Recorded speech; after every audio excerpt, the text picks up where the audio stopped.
Prove that root two is irrational number. तो इसको prove करना है, रूट टू जो है इरेशनल नंबर होगा। तो इसका सॉल्यूशन हम लोग करते हैं। If possible let root two is a rational number. Rational number इसको मान लेते हैं, ठीक है। Which is in simplest form, which is in simplest form, p by q हो गया, simplest form in p by q हो गया। तो क्या हो गया कि रूट टू इक्वल टू आ गया p बटा q आ गया, ठीक है। अब क्या करते हैं, चूंकि इधर रूट है इधर बिना रूट है, तो स्क्वायरिंग कर देते हैं, दोनों तरफ क्या करते हैं स्क्वायरिंग कर देते हैं। रूट टू ये जो है बहुत बार, मतलब समझे कि बहुत बार ये सवाल पूछा जा चुका है, इसलिए आप लोग ये स्किप नहीं कीजिएगा इसको, ठीक है। अब देखिए स्क्वायर से क्या होगा, रूट कैंसिल हो जाता है, ये हो गया टू, ये हो जाएगा आपको पी स्क्वायर बाई हो जाएगा क्यू स्क्वायर हो गया, ठीक है। अब क्रॉस मल्टीप्लाई कर लीजिए, तो ये हो जाएगा आपको पी स्क्वायर इक्वल टू हो जाएगा टू क्यू स्क्वायर हो गया। और आप जानते ही हैं कि अगर ये कोई नंबर होता तो इधर दो डिवाइड में आ जाता, ये कोई नंबर होता तो डिवाइड, मान लेते हैं यहाँ 4 रहता तो 2 से डिवाइड हो जाता, आराम से हो जाता। तो इसको लिखेंगे टू डिवाइड्स पी स्क्वायर। अगर उसके स्क्वायर का कोई नंबर डिवाइड कर देगा, इसका मतलब बिना स्क्वायर को भी डिवाइड कर सकता है, टू डिवाइड्स बिना स्क्वायर के भी लिखते हैं पी। तो अगर कोई नंबर किसी नंबर को डिवाइड करता है तो वो उसका फैक्टर कहलाता है, यानी two is the factor of P है, उसको डिवाइड कर रहे हैं मतलब टू फैक्टर है। अब क्या करते हैं, जो ये इक्वेशन 1 है ना, इसमें करते क्या लेट कर लेते हैं कि लेट ये पी है, पी के जगह पर लेट पी इक्वल टू मान लेंगे कि 2x। रूट टू प्रूव करना रहेगा तो 2x, अगर रूट 3 रहेगा प्रूव करना तो 3x मान लेंगे। देन इक्वेशन 1 बिकम्स क्या, इक्वेशन 1 हो जाएगा आपको।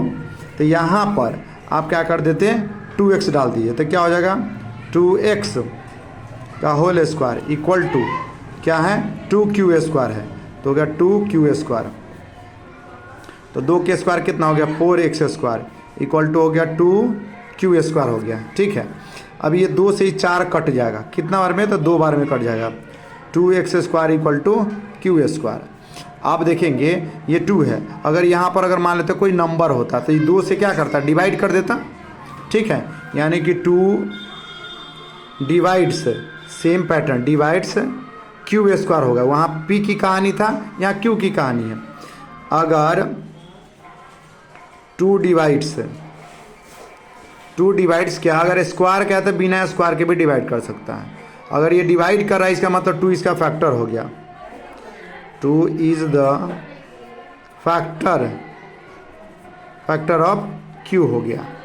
तो यह हो गया कॉन्ट्राडिक्शन हो गया। कॉन्ट्राडिक्शन क्या हो गया कि 2 जो है वो p का भी फैक्टर हो गया, और 2 क्या है वो q का भी फैक्टर होगा।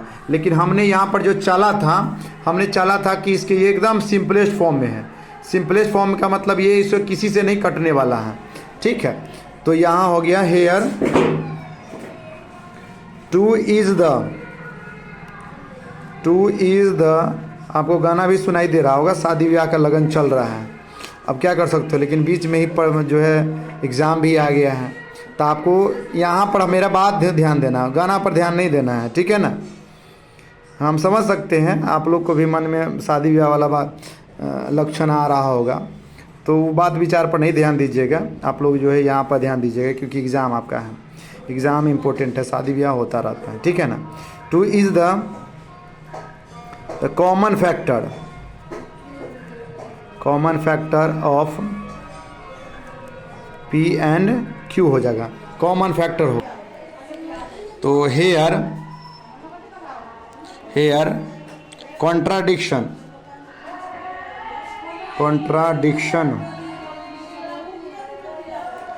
is occurs because because our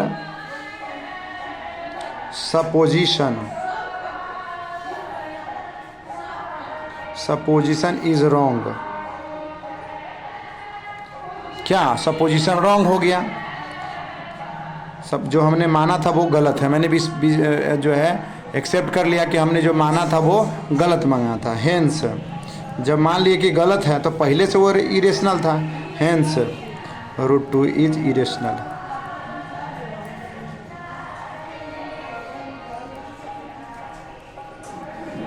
proved. VI लिख लीजिए, ठीक है, मेरा साइन भी यहाँ है। इसी से संबंधित आपको जो है आपका रहेगा क्वेश्चन, ठीक है, इसी से रिलेटेड रहेगा। और आप जो है आप इसी पैटर्न पर आप घर से जो है इसको प्रूव करके, ठीक है, प्रूव डैट √3 कर लीजिएगा, √5 कर लीजिएगा, रूट जो है 7 कर लीजिएगा। ये सब के जो is are irrational number, irrational कर लीजिएगा, ठीक है। सेम तरह से जहाँ 2 2 है वहाँ पर आप 3 डाल दीजिए तो 3 का हो जाएगा। वहाँ 5 डाल दीजिए।